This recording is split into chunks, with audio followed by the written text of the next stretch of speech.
Okay, Mario once again, and this is the re refinished or not really rebuilt, but it's been painted completely. Took out the original paint, started from bare metal, and just primed this really well. And then I came in with uh, just Krylon spray paint. This is supposed to be a hammered look, but it's nowhere near hammered. It's more like it's got these little sparkles or speckles. At least it's not the hammer look that I get when I use um, the other types of paints by what is that paint? Okay, so Rust-Oleum has the better hammer finish. I should have used Rust-Oleum, except that it was a little more money. I should have just gone with that instead of this stuff right here that I used on the.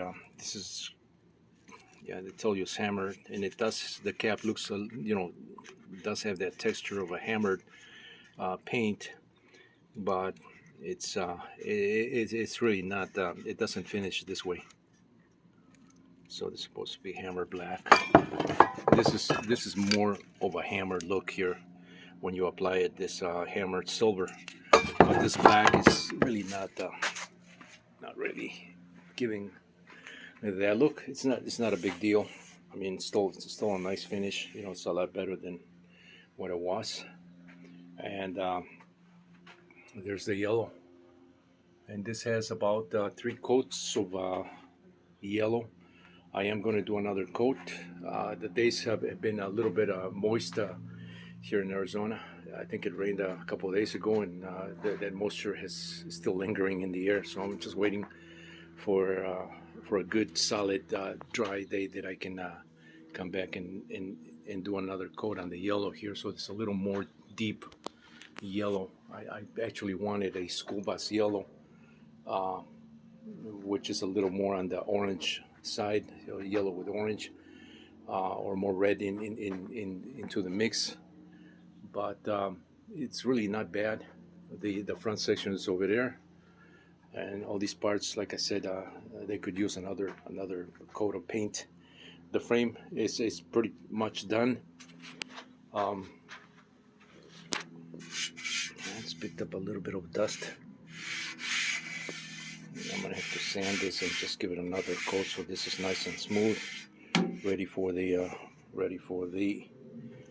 motor. These areas right here, I'm gonna come back and tape this now that this has had some time to dry. This has been sitting here for I don't know, by maybe three days since I painted this.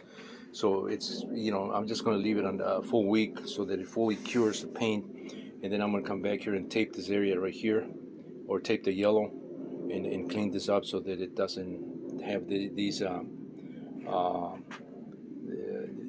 this spray mist over the black part, so it's nice and clean. So it's just a minor touch-ups, the detailing of that, which I'm going to do after this fully cures, not in another give it another few days, or to complete a full week.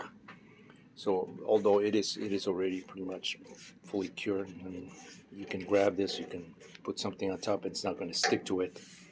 So, but I'm just going to let it fully cure before I do that.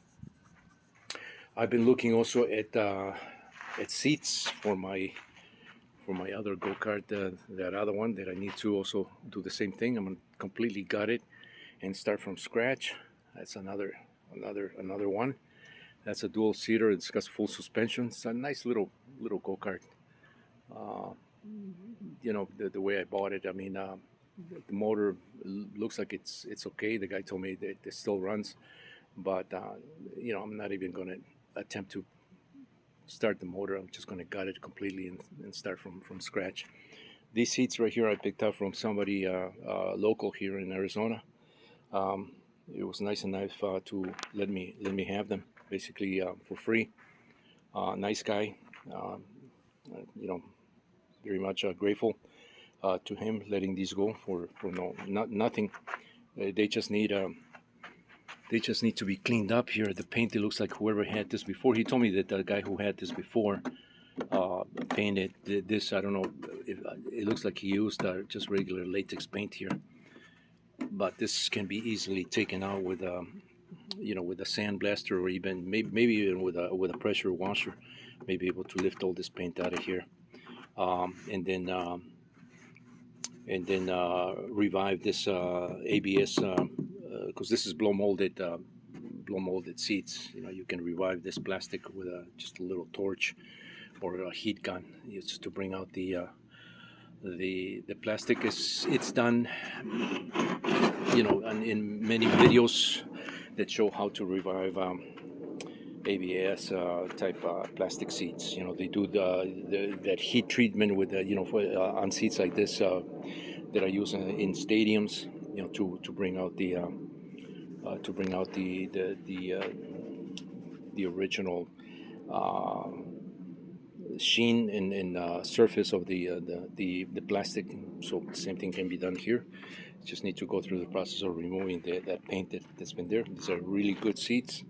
One has the hardware, to allow the seat to move back and forth. The other one doesn't. But I have some of those brackets. I can use one of those. I think that go-kart has those brackets already there. So these will go there because it's a dual seat, and I think it'll work really nice there. I could use one of these in here in lieu of this particular one right here, but since this is already done and painted, I'm just going to go ahead and finish this the way it is, in the regular stock form. I just have to rebuild the cushion, which is this section right here. This is really bad. I mean, this is really bad. And this is just wood. This is really easy to do. Just a piece of wood underneath. I'm not going to use this type of wood. I don't know why people use this wood. I guess because it's cheaper. If I do this, I'm going to put a regular plywood, and I'm going to coat that plywood with coat it really well to prevent it from getting moisture inside the plywood, and then I'll rebuild these this area right here. This is really not bad. I mean, this could, let me see. No, yeah, it's just a sleeve. This is just a sleeve, and this is done with this is what is this called? It's a sort of cord that is attached to the edging cord, I guess they call it, or cord edging, something like that. So that gives it that nice detail. That can be done fairly simple, when you create the this slip-on cover here to the back. Actually, it's a cover for slip-on cover for this foam here, but it's got no support because this the seat, the metal seat, there's this support for this, so it really doesn't need to be done with plywood or anything solid. So this is just a piece of foam with a nice thick vinyl cover. Same thing here, but this of course does have the seat, because it's got to be installed over, with bolts over the frame. These are just flaps, really simple flaps need to be done. Okay, so this is where I'm at right here with this go-kart. Stay tuned for more.